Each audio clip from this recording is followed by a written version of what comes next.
یہ امت کے افراد ایسے تو نہیں تھے. یہ امت پر جو اب حالات آ رہے ہیں یہ ایک دن میں تو نہیں آئے. یہ راتوں رات غزہ کا مسئلہ تو نہیں ہوا. یہ راتوں رات جو عرب ممالک پر جو مسائل آ رہے ہیں، مسائل ٹوٹ رہے، ایک دم تو کچھ نہیں ہو رہا دنیا میں. یہ جو عالمی طور پر پوری کفریہ طاقتیں ہم پر ٹوٹ رہی ہیں، یہ ایک رات میں کچھ نہیں ہوا. راتوں رات اسرائیل پاورفل نہیں بنا. یہ راتوں رات امریکہ کا بغل بچہ نہیں بنا کہ وہ 3 سال سے آج غزہ کے اندر انسانیت سوز مظالم کر رہا ہے، کوئی روکنے والا نہیں ہے. آپ دیکھیں، ایک وہ عرب تھا نا، ایک عورت کی آواز پر ہزاروں کلومیٹر دور آ کر باطل کو جواب دیتا ہے. اور ایک آج کا عرب ہے، ممی ڈیڈی عرب، کہ جس طرح ہم لوگ ہیں نا، ہمارا ایمان کا کیا لیول ہوتا ہے. آج کا عرب بھی اسی طرح سے نا. اب تو وہ عرب رہے ہی نہیں. اب تو وہ کہاں رہے عرب.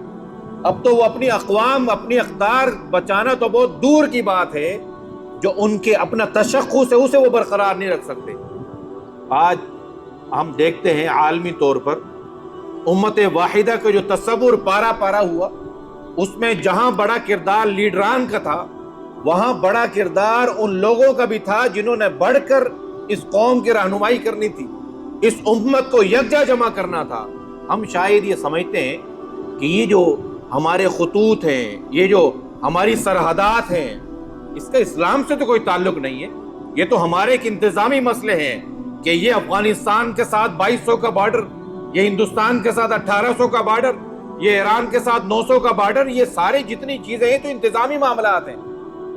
یہ تو انتظامی معاملات ہیں. امت واحدہ کا تصور تو یہ ہے کہ امت مسلمہ کا فرد سعودیہ میں ہو، وہ عراق میں ہو، وہ شام میں، لبنان میں ہو، وہ کویت میں ہو، وہ امریکہ کی کسی ریاست میں ہو، وہ امت مسلمہ کا فرد ہے.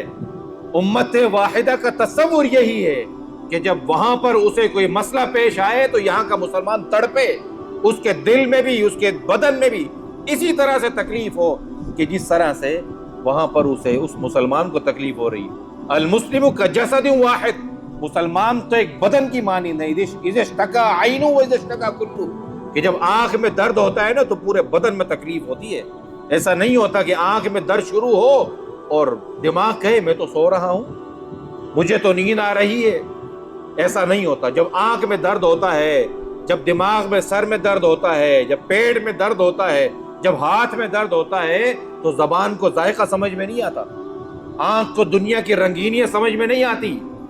اس کے سامنے کتنے خوبصورت باغات ہوں، پھل رکھے ہوئے ہوں، فروٹ رکھے ہوئے ہوں، اس کی پسند کا کھانا رکھا ہوا ہو اور پیٹ میں بھوک بھی ہو، لیکن جب اس کی آنکھ میں درد ہوتا ہے، اس کے کان میں درد ہوتا ہے، اس کے گردوں میں درد ہوتا ہے تو پورا بدن اس کے ساتھ یکجا ہو جاتا ہے. کسی کو بھی دنیا کی کوئی شے، کوئی نعمت سمجھ میں نہیں آتی. اب اسے ایک ہی چیز چاہیے اور وہ ہے اس درد کا مداوا. تو امت واحدہ کا جو تصور ہے وہ یہ تصور نہیں ہے کہ جو ہمیں دکھایا جا رہا ہے، جو ہمیں ان آنکھوں سے نظر آتا ہے، بلکہ امت واحدہ کا تصور تو یہی ہے کہ بھائی پوری دنیا کے اندر، کل کائنات میں جتنے مسلمان ہیں وہ امت واحدہ ہیں، انہیں یکجا ہونا چاہیے، ایک کی تکلیف دوسرے کو محسوس ہونی چاہیے. یہ تو ہمیں باندھ دیا، پہلے ممالک میں باندھ دیا، پھر صوبوں میں باندھ دیا، پھر علاقوں میں باندھ دیا، پھر ٹاؤن میں باندھ دیا، پھر یوسیز میں باندھ دیا. حالانکہ امت واحدہ کو جو تصور ہے وہ یہ نہیں ہے. عالمی حالات میں مسلمان، مومن مسلمان ہمیشہ عالمی ہوتا ہے، عالمی سوچ رکھتا ہے. وہ یہاں کے مسلمانوں کے بارے میں جو سوچ و فکر رکھتا ہے وہی سوچ و فکر اس کی مسلمان جو ہندوستان میں ہے، جو امریکہ اور افریقہ اور یورپ میں ہے، ہر مسلمان کے لیے اس کی فکر ایک جیسی ہوتی ہے، اس کی تکلیف ایک جیسی ہوتی ہے، اس کی پریشانی ایک جیسی ہوتی ہے. یہ تو ہمیں تقسیم در تقسیم در تقسیم در تقسیم کر دیا گیا.